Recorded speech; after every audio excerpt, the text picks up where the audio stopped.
Et vraiment me dire que je mangeais que des graines, enfin vraiment tous les clichés liés au vegan. Ouais. Et vraiment, il revenait à la charge à chaque fois pour me dire ouais, demain je vais manger une entrecôte bien saignante. Cool. Good for you. Moi c'est Audrey, je suis rédactrice sexo et psycho chez Mademoiselle. Et moi c'est Tanguy et je suis designer. Allez. Quand j'étais vegan, dès qu'un mec me parlait, il faisait genre qu'il était en transition vers le véganisme. Trop drôle. Non, moi ça m'est jamais arrivé, y a jamais personne qui, pour me faire plaisir ou me charmer, m'a dit qu'il était vegan. Souvent, les gens vont essayer de se justifier par rapport à leur propre consommation de la viande et peut-être dire ouais, moi j'en mange pas souvent, ou alors moi je vais que chez le boucher. Une sorte de petit besoin de dire non mais moi je consomme de la viande mais pas assez souvent, et limite je vais à la ferme, j'abats la vache moi-même. Quand on me lance, je ne m'arrête pas. Certaines personnes véganes, je dis bien certaines, ont un complexe de supériorité qui dépasse toute la galaxie entière. Et c'est drôle parce que la plupart d'entre eux sont non seulement racistes, mais en plus ils pensent que le véganisme est accessible à tous, à méditer. Je comprends pas pourquoi raciste, premièrement. Moi je vois, si je peux expliciter, mais... certains ou certaines véganes qui essayent en fait de convertir un peu tout le monde et de sans faire de distinction en fait entre les cultures, alors que par exemple je sais pas moi les Inuits ou etc. c'est dans leur culture par exemple je sais pas moi de manger du poisson. Effectivement manger vegan c'est pas forcément cher, mais il y a certains pays, certaines cultures où c'est un peu moins accessible. C'est plus difficile, oui. C'est même pas envisagé ou envisageable d'un point de vue social. Voilà, c'est ça. Ouais. À toi. Ne débattez jamais à table, ce n'est pas un lieu pour débattre, a fortiori si vous êtes la seule personne végane.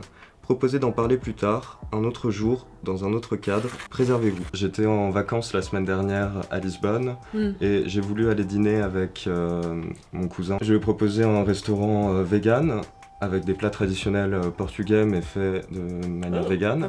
Il m'a répondu non, j'aime pas manger vegan. Mais je comprends pas ce que ça veut dire, j'aime pas manger vegan parce que tout le monde mange des légumes. Si vous voulez débattre, débattez. De toute façon, il est un peu difficile de convaincre une personne d'être végane avec un steak dans son assiette devant lui. Ça m'est arrivé il y a pas longtemps.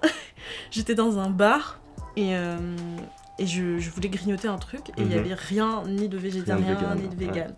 Donc je lui ai demandé du pain et il m'a demandé pourquoi je voulais manger que du pain, donc je lui ai dit que j'étais végane. Sa mission de la soirée c'était de me convaincre de manger de la viande. Ah ouais mais c'est insupportable ça. Et vraiment me dire que je mangeais que des graines, enfin vraiment tous les clichés liés au vegan. Et vraiment il revenait à la charge à chaque fois pour me dire ouais demain je vais manger une entrecôte bien saignante. Cool. Good for you. Alors... J'ai eu une prise de sang aujourd'hui pour voir si après 3 ans de véganisme j'avais des carences. Eh bien 0, et mon taux de calcium est assez élevé, ce qui prouve bien que l'industrie du lait nous ment. Je fais des tests tous les 6 mois. Okay. J'ai jamais eu de carence. J'ai le côlon irritable. Voilà, c'est dit. Mais au niveau de la digestion et tout, ça m'a beaucoup aidé. Je pense que ça va pas mal rééquilibrer de choses et je trouve que j'ai un peu plus d'énergie qu'avant aussi. Après, on me parle souvent aussi de la vitamine B12 en me disant que si je dois prendre de la B12, c'est bien qu'il manque des trucs dans l'alimentation végane. Quand on se renseigne un peu, on voit que même les personnes qui mangent de la viande, au final, leur viande, elle est elle-même supplémentée en vitamine B12. Tout le monde est un petit peu carencé, tout le monde devrait en prendre. Enfin, toi, je sais pas si t'en prends. Moi, j'en prends, ouais, j'en prends une fois par semaine. Ok. Ouais, le mercredi, j'ai mon rappel. B12. Hop. Grégory Doucet, maire de Lyon, supprime la viande des cantines scolaires alors que certains enfants n'ont que cette opportunité pour en manger. On voit bien que la politique moraliste et élitiste des Verts exclut les classes populaires et ne pense qu'aux bobos véganes.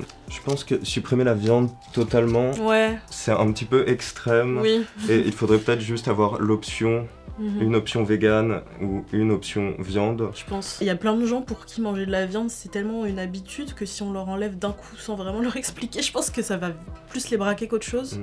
Et je suis pas sûre que ça les amène à aller vers le véganisme, au contraire, tu vois. Ouais, tu as vraiment aimé aller à la cantine aussi, quoi. Au revoir, mademoiselle.